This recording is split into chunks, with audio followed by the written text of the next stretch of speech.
اعوذ باللہ من الشیطان الرجیم بسم اللہ الرحمن الرحیم اللہم صلی علی محمد وآل محمد۔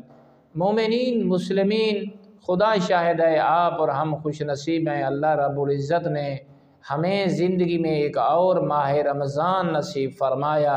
رسول اعظم صلی اللہ علیہ وآلہ وسلم ارشاد فرماتے ہیں، جو شخص ماہ رمضان کو پائے اور اس میں تلاوت قرآن مجید کرے تو وہ خوش قسمت ترین انسان ہے، سعادت مند عبد خدا ہے۔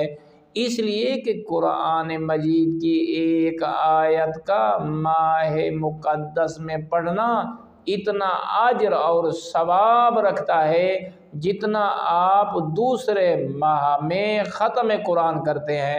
مثلا ماہ رمضان میں ایک آیت پڑھیں گے، آپ کے نام اعمال میں ایک ختم قرآن کا ثواب ہوگا، جو آپ دوسرے ماہ کسی دن یا دنوں میں یا ہفتوں میں یا ماہ میں پڑھیں تو ایک آیت کا ثواب اس ماہ رمضان میں ملتا ہے۔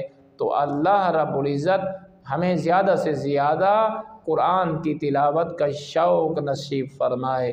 والحمد للہ رب العالمین۔